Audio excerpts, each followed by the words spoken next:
आता आपण कार्डिओव्हॅस्क्युलर डिसीजेस आणि त्याच्याशी कन्सर्न ECG चेंजेस या व्हिडिओमध्ये पाहणार आहोत. आपल्याला माहिती आहे की हार्टमध्ये 3 लेयर्स असतात, इपिकार्डियम, मायोकार्डियम आणि एंडोकार्डियम. तर ह्या तिन्ही लेयर्सना राईट आणि लेफ्ट अशा 2 करोनरी आर्टरीज सप्लाय करत असतात. तर ह्या करोनरी आर्टरीज किंवा त्याच्या एखाद्या ब्रांचचं जेव्हा पार्शल ऑक्लुजन होतं स्पाझममुळं किंवा मायक्रोथ्रोम्बसमुळं, जेव्हा पार्शल ऑक्लुजन होतं तेव्हा त्या हार्ट टिश्यूला जी काही इंजुरी होते त्याला म्हणायचं इस्चिमिया.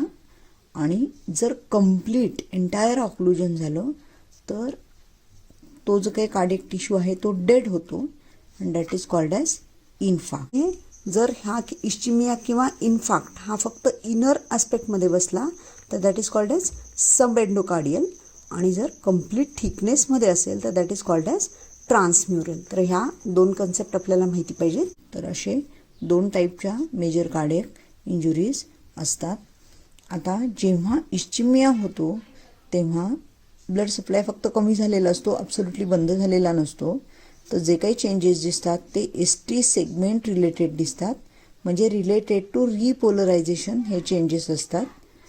पण जेव्हा इन्फार्क्ट असतो तेव्हा क्यू वेव्ह रिलेटेड चेंजेस दिसतात, म्हणजे रिलेटेड टू डिपोलरायझेशन. जेव्हा इन्फार्क्ट बसतो तेव्हा मोठी क्यू वेव्ह ॲपियर होते, कारण हे जे काही चेंजेस आहेत they are related to process of डिपोलरायझेशन.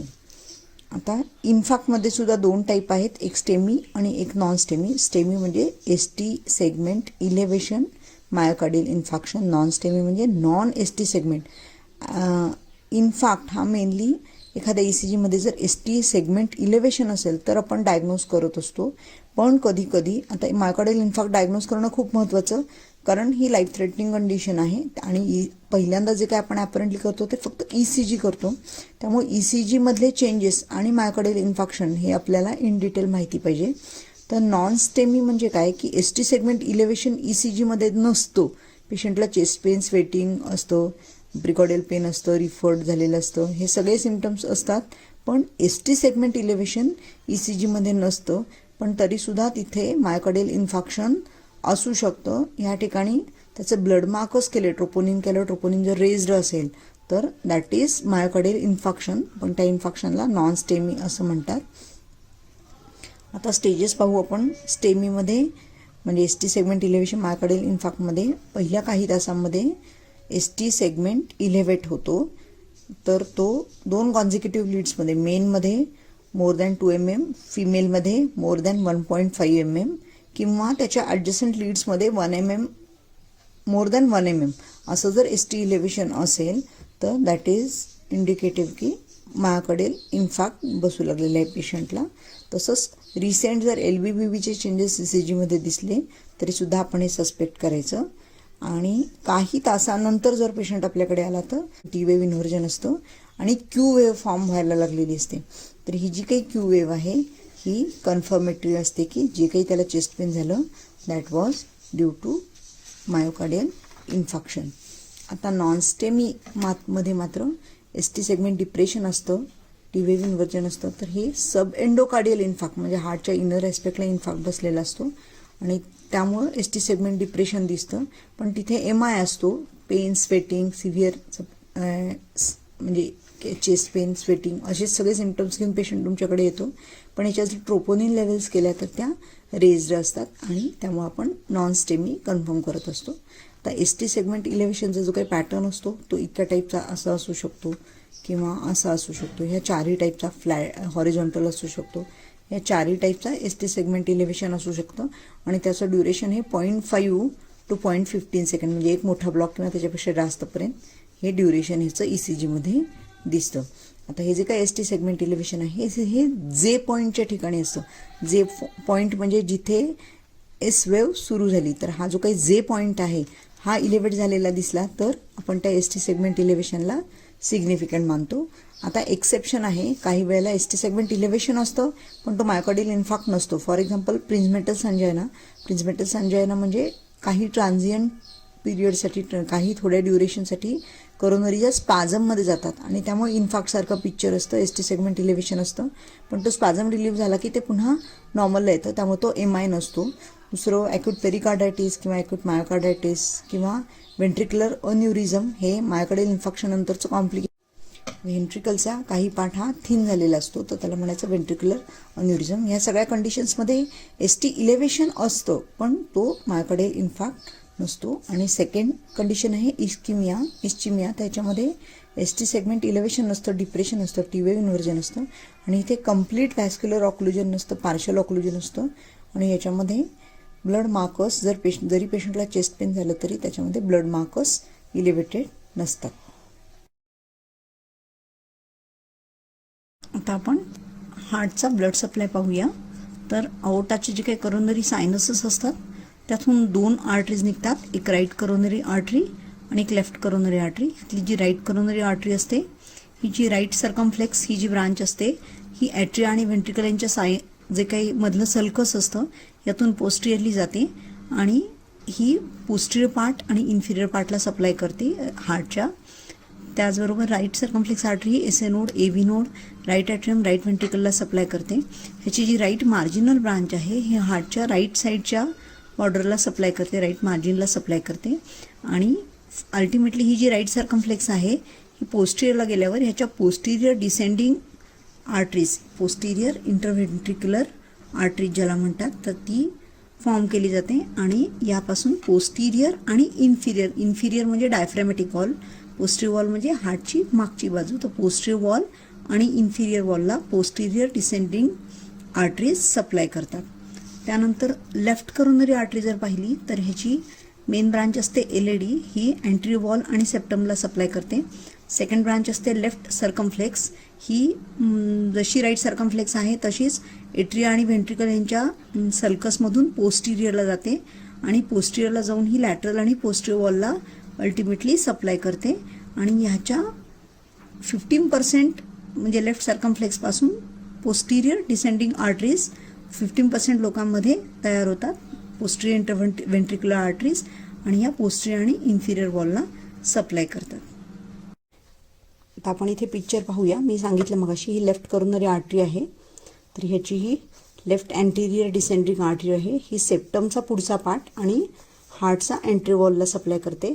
त्यानंतर ही लेफ्ट सर्कमफ्लेक्स आहे, ही अशी रोटेट होऊन मागच्या बाजूला जाते आणि ह्याची मार्जिनल आर्टरी आहे. ही मार्जिनल आर्टरी ह्या लॅटरल वॉल, ही जी काही लेफ्ट मार्जिन आहे ह्याला सप्लाय करते आहे. त्यानंतर पोस्टिरियरली जर आपण पाहिलं तर ही जी काही हे लेफ्ट व्हेंट्रिकल आहे हे इथे आहे, तर ही मार्जिनल आर्टरी या मार्जिनला सप्लाय करते. आणि ही लेफ्ट सर्कमफ्लेक्स जी आहे त्याच्यापासून पोस्टिरियर डिसेंडिंग आर्टरी तयार होतात आणि ह्या पोस्टिरियर आणि इन्फिरियर डायफ्रॅमॅटिक वॉलला सप्लाय करतात. तसंच ही जी काही राईट करोनरी आर्टरी आहे ह्याची पहिली ब्रांच म्हणजे कोनस, ही पल्मोनरी जो काही कोनस आहे त्याला सप्लाय करते. त्याच्यानंतर ही मार्जिनल आर्टरी आहे ही राईट मार्जिनला सप्लाय करते. आणि हे जी काही मागं गेली ही राईट करोनरीची राईट सर्कमफ्लेक्स ब्रांच आहे आणि ह्या राईट सर्कमफ्लेक्स ब्रांचपासून पुन्हा पोस्टिरियर व्हेंट्रिक्युलर, जशा ह्याच्या पोस्टिरियर व्हेंट्रिक्युलर तशी ह्याची पण पोस्टिरियर व्हेंट्रिक्युलर ब्रांच, हे जे काही पोस्टिरियर आणि इन्फिरियर वॉल ऑफ हार्टला पोस्टिरियर व्हेंट्रिक्युलर ब्रांच सप्लाय करत असतात.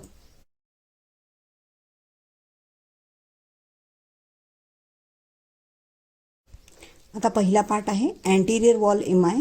त्याच्यामध्ये mainly left anterior descending artery जी असते ती ब्लॉक होते, ती अँटेरियर पार्टला सप्लाय करत असते आणि सेप्टमचा अँटेरियर पार्टला. तर ह्याच्यामध्ये काय दिसतं तर जे काही अँटेरियर वॉलचे चेस्ट लीड्स आहेत म्हणजे V3, V4, V1, V2 हे सेप्टमला डिनोट करतात, तर V3, V4 हे अँटेरियर वॉल ऑफ हार्टला डिनोट करतात. त्यामुळे V3 आणि V4 ह्या लीड्समध्ये ST इलेव्हेशन असेल तर ते दाखवतं की देर इज अँटेरियर वॉल एमआय. आणि याच्यामध्ये कॉन्केव्ह डाऊनवर्ड असं ST इलेव्हेशन असतं आणि ओव्हरवेल्मिंग अशी टी वेव्ह असते. याचे रेसिप्रोकल चेंजेस हे सेकंड, थर्ड आणि AVFमध्ये असतात. म्हणजे सेकंड, थर्ड AVFमध्ये त्याच वेळेला ST डिप्रेशन असतं. V3, V4मध्ये ST इलेव्हेशन असतं आणि सेकंड, थर्ड AVF म्हणजे ह्याच्या रेसिप्रोकल लीड्समध्ये ST डिप्रेशन असतं. आणि याशिवाय अँटेरियर वॉल एमआयमध्ये जे काही आरवेव प्रोग्रेशन असतं ते आरवेव अँटेरियर वॉलचं जर डिपोलरायझेशन नॉर्मल झालं तर आरवेव प्रोग्रेशन नॉर्मल असती, तर हे आरवेव प्रोग्रेशन डिलेड असतं किंवा अबनॉर्मल असतं. That indicates that there is anterior wall M I. आता इथे आपण एक ECG पाहणार आहोत. अँटेरियर वॉल एम आयचा आहे. तर मी तुम्हाला सांगितलं हे मेनली V3 V4 ह्याच्यामध्ये ST इलेव्हेशन आहे. तर V3 V4 मध्ये डॉमिनंट आहे, त्याच्या बाजूच्या लीड्समध्ये पण आहे, पण डॉमिनंट V3 V4 मध्ये आहे. तर दॅट इंडिकेट्स की हा अँटेरियर वॉल एम आय आहे. याचं जे काही पिक्चर असतं तर दॅट इज कॉल्ड एज टॉम्बस्टोनिंग. म्हणजे हा जो काही टॉम्बस्टोन असतो त्याच्यासारखं हे ST इलेव्हेशनचं पिक्चर असतं. ओव्हरवेल्मिंग T वेव्ह असते आणि त्यामुळे टॉम्बस्टोनसारखा ॲपिअरन्स असतो. तर हा ॲपिअरन्स V3 V4 मध्ये असेल तर that is indicative of anterior wall M I. तर ह्या अँटेरियर वॉल एम आयमध्ये जर सेप्टम पण इन्वॉल्ड असेल तर that is called as antero septal M I. आता मी सांगितलं की सेप्टल इन्व्हॉल्वमेंट असेल तर V1 आणि V2 असे दोन्ही लीड्स त्याच्यामध्ये इन्व्हॉल्व होतात. म्हणजे V1 आणि V2 दोन्हीमध्ये ST इलेव्हेशन दिसतं आणि अँटेरियर वॉलला म्हणून V3 आणि V4 अशा दोन लीड्समध्ये ST इलेव्हेशन दिसतं. म्हणजे V1 V2 V3 V4 अशा चारही लीड्समध्ये जेव्हा ST इलेव्हेशन दिसतं तर तेव्हा त्याला म्हणायचं अँटेरो सेप्टल एम आय. ह्याच्यामध्ये V1 आणि V2 मध्ये जो स्मॉल आर आणि S असा पॅटर्न पाहिजे ऐवजी, म्हणजे हा स्मॉल आर S असा V1 V2 जो पॅटर्न पाहिजे त्याच्याऐवजी कंप्लीट आर लॉस्ट होतो आणि QS पॅटर्न दिसतो V1 V2 मध्ये. तर it shows that there is septal M I. आता हा एक अँटेरो सेप्टल एम आयचा ECG आहे. आपण पाहिलं असेल तर V1 V2 V3 V4 V5 म्हणजे अँटेरियर चेस्ट आणि सेप्टल चेस्ट लीड्स जे आहेत, म्हणजे V1 V2 septal V3 V4 anterior वॉलचे leads. तर याच्यामध्ये ST इलेव्हेशन आहे जे की प्रॉमिनंट आहे आणि याच्या रेसिप्रोकल लीड्समध्ये म्हणजे सेकंड थर्ड AVF मध्ये ST डिप्रेशन आहे. तर हे जे पिक्चर आहे it shows that there is antero septal M I. Anterior वॉलमुळं V1 आणि V2 मध्ये ST इलेव्हेशन हे सेप्टलमुळं आणि V3 आणि V4 मधलं जे इलेव्हेशन आहे ते अँटेरियर वॉलमुळं. सेप्टम जे आहे त्यात V1 V2 जे आहे त्याला मिरर ऑफ सेप्टम म्हणतात, कारण हे सेप्टमचं रिपोलरायझेशन आणि डिपोलरायझेशन दाखवतात. तर V1 V2 मध्ये ST इलेव्हेशन म्हणजे सेप्टल रिपोलरायझेशन ॲबनॉर्मल आहे, म्हणजे सेप्टल एम आय बसुलकलेला आहे. आणि V3 V4 म्हणजे अँटेरियर वॉल, त्यामुळे या एम आयला अँटेरो सेप्टल एम आय असं म्हणायचं. आता पुढचा टाईप आहे अँटेरो लॅटरल एम आय.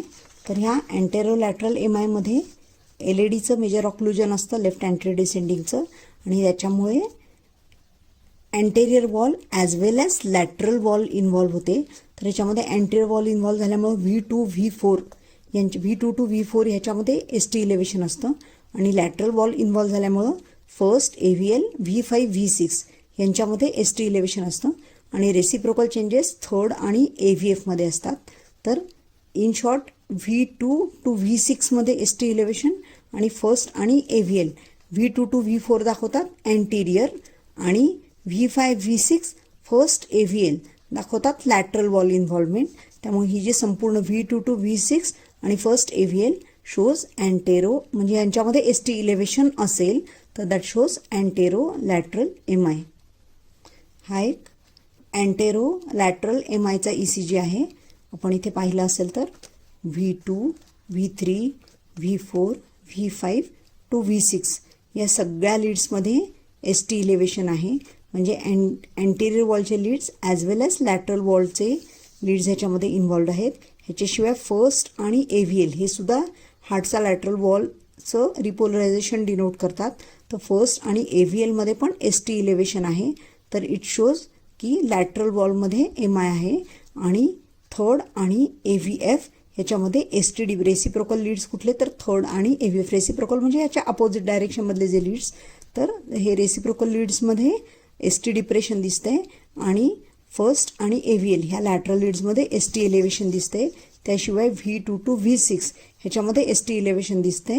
तर it indicates antero lateral M I. LADचं ऑक्लुजन जर असेल तर हे पिक्चर आपल्याला दिसतं. याबरोबर आणि एक टाईप असतो तर ज्याच्यामध्ये त्याला म्हणायचं हाय लॅटरल एम आय. तर हा जो काय हाय लॅटरल एम आय असतो हा फक्त अप्पर लॅटरल पार्ट जो आहे, मार्जिनल जो पार्ट आहे, तर मार्जिनल आर्टरी ऑक्लुजन झाल्यानं हाय लॅटरल एम आय दिसतो. म्हणजे फक्त फर्स्ट आणि एव्हीएल ह्या जे काही हाय लॅटरल लीड्स आहेत तर ह्यांच्यामध्ये एस टी इलेव्हेशन असतं, त्याला म्हणायचं हाय लॅटरल एम आय. ह्याच्यामध्ये रेसिप्रोकल म्हणून थर्ड लीडमध्ये एस टी डिप्रेशन असतं. आता पुढचा टाईप आहे इन्फेरो लॅटरल एम आय.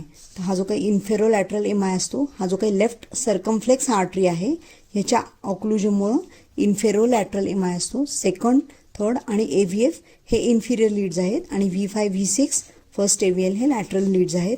तर ह्या लीड्सच्या कॉम्बिनेशननं ह्या लीड्समध्ये जर एस टी इलेव्हेशन असेल तर it indicates infero lateral M I. तर आपण एक इथे ECG पाहणार आहोत. हा आहे इन्फेरो लॅटरल एम आयचा. मी सांगितलं लेफ्ट सर्कमफ्लेक्स आर्टरी जर ऑक्लूड झाली तर इन्फेरो लॅटरल एम आय बसतो. ह्याच्यामध्ये सेकंड, थर्ड आणि एव्हीएफ हे इन्फिरियर वॉलचा एम आय डिनोट करतात आणि V5 V6 हे लॅटरल वॉल डिनोट करतात. तर V5 V6 मध्ये एस टी इलेव्हेशन आणि सेकंड, थर्ड, एव्हीएफमध्ये एस टी इलेव्हेशन. तर हे it shows infero lateral M I. यामध्ये V1 V2 V3 ह्याच्यामध्ये रेसिप्रोकल एस टी डिप्रेशन दिसतं आपल्याला. आता इन्फेरो पोस्टेरो लॅटरल ह्याच्यामध्ये second, third, AVF, V5 V6 first lead यांच्यामध्ये एस टी इलेव्हेशन दिसतं आणि V1 to V3 मध्ये एस टी डिप्रेशन दिसतं. पण ह्याच बरोबर tall broad R and upright T आणि R greater than S ratio जो मोर दॅन 1 असं जर आपल्याला V1 V2 मध्ये पिक्चर दिसलं, मेनली V2 मध्ये R greater than S ratio more than 1 म्हणजे आर एस पेक्षा मोठा आहे साईजनं आणि अपराईट टी आहे, टॉल ब्रॉड आर आहे, असं जर V1 आणि मेनली V2 मध्ये असं जर पिक्चर दिसलं तर ह्याच्यामध्ये इन्फेरो लॅटरल बरोबर पोस्टिरियर वॉलला सुद्धा इन्फॅक्ट असतो. म्हणजे इन्फेरो लॅटरलचे सगळे चेंजेस असतातच, second, third, AVF, V5 V6 ह्याच्यामध्ये एस टी इलेव्हेशन असतंच. पण ह्याशिवाय tall R is to S ratio more than 1, upright T आणि S T depression V1 V2 मध्ये असं जर पिक्चर असेल तर that indicates infero postero lateral. म्हणजे ह्या इन्फेरो लॅटरलमध्ये अजून पोस्टेरियर कॉम्पोनंट ॲड होतो. आपण इथे ECG पाहूया. इथे पहा V5 V6 मध्ये एस टी इलेव्हेशन आहे म्हणजे लॅटरल आहे. त्यानंतर सेकंड, थर्ड, एव्हीएफमध्ये सेकंड, थर्ड, एव्हीएफमध्ये एस टी इलेव्हेशन आहे म्हणजे इन्फिरियर आहे आणि V1 V2 मध्ये एस टी डिप्रेशन आहे आणि V2 मध्ये टॉल आर आहे. V2 मध्ये टॉल आर आहे आणि एस टी डिप्रेशन आहे आणि टी अपराईट आहे. तर tall R, S T depression, T upright in V1 infero postero lateral wall M I असं म्हणतो. आता इन्फिरियर वॉल एम आय ह्याच्यामध्ये इन्फिरियरचे जे लीड्स आहेत म्हणजे सेकंड, थर्ड आणि एव्हीएफ ह्यांच्यामध्ये मेनली एस टी इलेव्हेशन दिसतं. तर इन्फिरियर वॉल ऑफ हार्ट ही राईट करोनरी आर्टरीनं सप्लाय केलेली असते. त्यामुळं सेकंड, थर्ड, एव्हीएफमध्ये जर एक्सक्लुझिव्ह एस टी इलेव्हेशन दिसलं तर त्याला इन्फिरियर वॉल एम आय म्हणायचं आणि it suggest blockage of right coronary artery. तसंच posterior wall M I, posterior wall हे पोस्टिरियर डिसेंडिंग आर्टरीनं सप्लाय केलेले असतात आणि पोस्टिरियर वॉल एम आय हा V1 आणि V2 मध्ये पाहतात. इथे एस टी डिप्रेशन असतं.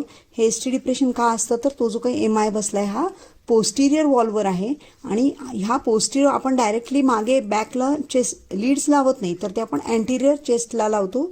V1 V2 हे अँटिरियर चेस्टवर लावतो. तर ह्या लीड्सची डायरेक्शन ही पोस्टिरियर वॉलच्या अपोजिट आहे. त्यामुळं ती इन्फॅक्ट असतो पोस्टिरियर वॉलवर आणि त्याचा मिरर म्हणून अँटिरियर वॉलचे जे काय चेस्ट लीड्स आहेत त्याच्यामध्ये एस टी डिप्रेशन दिसतं. आपण जर पोस्टिरियर वॉलवर जर चेस्ट लीड्स पोस्टिरियर चेस्ट वॉलवर जर लीड्स लावले तर त्याच्यामध्ये एस टी इलेव्हेशन दिसतं आणि V1 आणि V2 मध्ये एस टी डिप्रेशन दिसतं. तर ते एस टी डिप्रेशन इंडिकेटिव्ह आहे पोस्टिरियर वॉल एम आयचं. ही आपण मायोकार्डियल इन्फाक्शनबद्दलची मेजॉरिटीनं इन्फॉर्मेशन घेतली.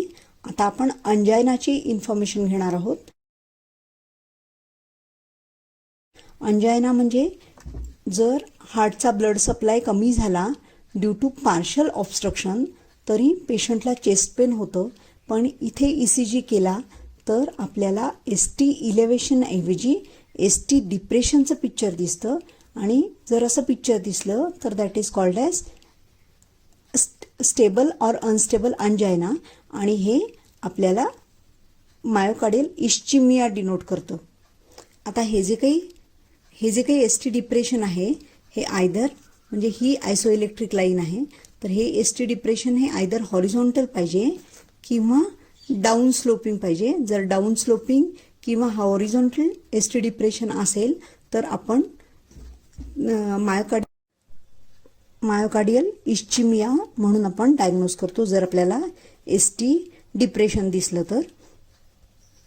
आता ह्याच्यामध्ये पण दोन कंडिशन्स असतात, एक असतं स्टेबल अंजायना आणि एक असतं अनस्टेबल अंजायना. आता स्टेबल अंजायना म्हणजे काय, तर जर रुटीन जेव्हा पेशंट म्हणजे ॲट रेस्ट असतो तेव्हा त्याला कुठलंही चेस्ट पेन नसतं किंवा त्याच्या ECGमध्ये चेंजेस नसतात सिग्निफिकंट. पण जर तो फिजिकल किंवा मेंटल स्ट्रेस म्हणजे एक्सरसाइज करेल किंवा त्याला मेंटल स्ट्रेस येईल तर त्याच्यामध्ये ST डिप्रेशन होतं आणि त्यामुळे त्याला चेस्ट पेन होतं. आणि हे चेस्ट पेन हे ॲट रेस्ट आलं की रिलीव्ह होतं आणि ते चेंजेस पण रिव्हर्स होतात आणि हे चेंजेस ॲट रेस्ट आल्यावर आफ्टर फ्यू मिनिट्स सबसाईड होतात. तर या ठिकाणी जर मोर दॅन 1 mmचं ST डिप्रेशन असेल after stress or after exertion तर it suggest stable angina and myocardial ischaemia. हे जे काही पेन असतं त्याला म्हणायचं स्टेबल अंजायना, कारण हे बाय स्ट्रेस हे पेन चालू होतं आणि ती जी काही कंडिशन आहे that is called as myocardial ischaemia. तर हे मेनली त्या जे काही करोनरीज आहेत त्या अथेरोस्क्लेरोसिसमुळे नॅरो झालेल्या असतात आणि त्या नॅरो झाल्यामुळं त्या ॲट रेस्ट जो काही सप्लाय आहे तो सफिशियंटली करतात. पण जेव्हा डिमांड वाढते मायोकार्डियमची एक्सरसाइजमध्ये टॅकिकार्डियामध्ये तर ती वाढलेली डिमांड ते फुलफिल करू शकत नाहीत त्या करोनरीज आणि त्यामुळं ट्रान्झिएंटली मायोकार्डियल इश्चिमिया त्या स्ट्रेसच्या ड्युरेशनमध्ये निर्माण होतो आणि त्यामुळं ST डिप्रेशन क्रिएट होतं. तर it is one sort of myocardial ischaemia की ज्याला स्टेबल अंजायना म्हणायचं. दुसरी कंडिशन असते अनस्टेबल अंजायना. ह्याच्यामध्ये पेशंट ॲट रेस्ट असताना सुद्धा, तर ॲट रेस्ट असताना ST डिप्रेशन म्हणजे कुठल्याही एक्झर्शनमुळे प्रोवोक होत नाही, तर ॲट रेस्ट असताना सडन पेन होतं पेशंटला, चेस्ट पेन होतं आणि ECG केला तर ST डिप्रेशन किंवा transient for short duration elevation असतं आणि T वेव्ह इन्व्हर्जन असतं. पण इथे आपण ट्रोपोनिन लेवल केला तर त्या रेज्ड नसतात आणि ह्या ट्रोपोनिन लेवल रेज्ड नसल्यामुळं आपण ह्याला इन्फॅक्ट म्हणत नाही, तर आपण ह्याला परत मायोकार्डियल इश्चिमिया म्हणतो. आणि इथे ST डिप्रेशन असतं. हे मेनली जो काही थ्रम्बस असतो तो पार्शल थिकनेसला म्हणजे करोनरीजला पार्शली ऑब्स्ट्रक्ट करतो आणि त्यामुळं अनस्टेबल अंजायना ही जर कंडिशन अनट्रीटेड राहिली तर it can further lead to myocardial infarction. आणि तिसरी कंडिशन आपण पाहिली नॉन स्टेमी, तर ह्या नॉन स्टेमीमध्ये पण ST डिप्रेशन असतं आणि चेस्ट पेन असतं पेशंटला, पण हे सब एंडोकार्डियल म्हणजे हार्टचं जे काय इनर लेअर आहे त्याचा इन्फॅक्ट असतो नॉन स्टेमीमध्ये. इश्चिमिया नसतो, हा इन्फॅक्ट असतो. पण इथे ST डिप्रेशन असतं पण ट्रोपोनिन लेवल केलं तर त्या रेज्ड दिसतात आणि या रेज्ड ट्रोपोनिन लेवल म्हणजे ECGमध्ये आपल्याला ST डिप्रेशनमध्ये एवढ्या कंडिशन्स म्हणजे स्टेबल अंजायना, अनस्टेबल अंजायना आणि नॉन स्टेमी, तर या नॉन स्टेमीमध्ये पण ST डिप्रेशन दिसतं. पण या ST डिप्रेशन नंतर आपण जर ट्रोपोनिन लेवल्स केल्या तर त्या रेज्ड दिसतात आणि या रेज्ड ट्रोपोनिन लेवल्स इंडिकेट करतात की तो मायोकार्डियल इन्फॅक्ट आहे.